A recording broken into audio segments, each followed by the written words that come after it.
Some new faces, some new ideas, and plenty of moving vans rolling around the nation's capital in the weeks to come. One guy who is only moving from place to place and is going to be right where he is for a long time because he's now got a lot of work to do.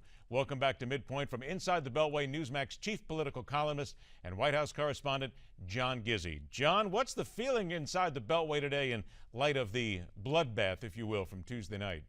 Well, the feeling in the Beltway is that Republicans got essentially a booster shot. They drank their tang yesterday, and they're now coming out swinging. If the 14 seats net gain that they have been certified to win holds, that means they have the most seats in the House of Representatives since 1946. 5 other races remain in dispute, all held by Democrats.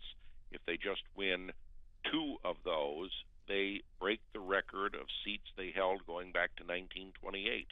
That's not bad.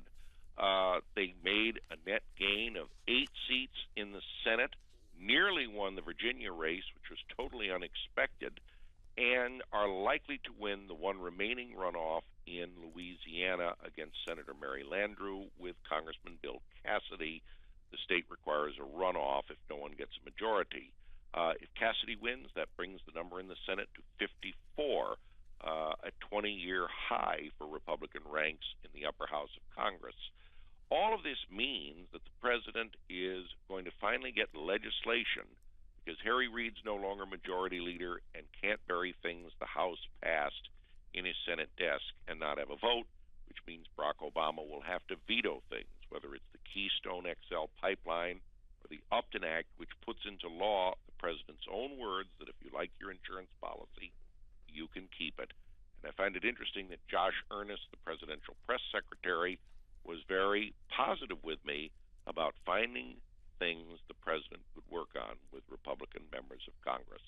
What a change 24 hours makes. Isn't it fair to say, John, that we're looking here at a true ground shift in the Republican Party? Because here you have an African-American female in Utah. You have an African-American male in South Carolina making history. You have homosexuality. Now you have homosexuals being elected as part of the Republican Party. It is changing here. And it would seem as if finally the Republicans are getting it in many ways. They have to change in order to be part of the 21st century and beyond. Not give up their ideals, if you will, but there's got to be a change as society changes. Well, look at it this way. The message stays the same, but the messengers are more hip, so to speak. And I'll give you an example to add to your repertoire, Ed. Elise Stefanik was elected to Congress from upstate New York in a previously Democratic-held district. She's a former Bush White House aide. She reads my columns in Newsmax by way of disclosure.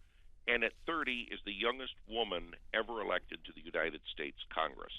That's a fresh face out there in a party that supposedly does not do well among single women. That is what we need. And she's a hardcore conservative. Need some fresh faces. 30 seconds left here. What do you think the president's going to do first in order to try and reconcile himself now with the guys on the other side holding the power?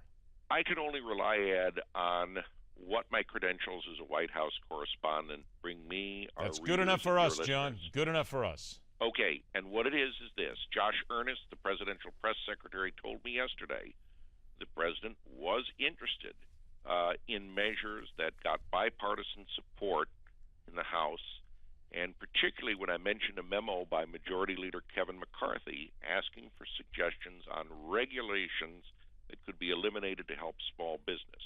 Josh Earnest said, I'm not familiar with the specifics of the memo, but if things in it passed the House, made their way through the Senate, and had bipartisan support, and they'd help the middle class, the president would certainly consider signing it. There you go. That's a sign that he's at least reaching out or saying he is. President is going to speak today. We'll see where he goes in order to offer up something of a little mea culpa, I guess, for his part in what happened during the midterms. John Gizzi, always a pleasure, my friend. Thanks so much. We'll talk to you again soon. We'll have a lot to talk about. You're darn right we will. And don't forget, John Gizzi, you can read what he's got to say as well by going to Newsmax.com. Coming up next, it's time to look back a little bit at the branding mistakes the Democrats made. It's on Midpoint.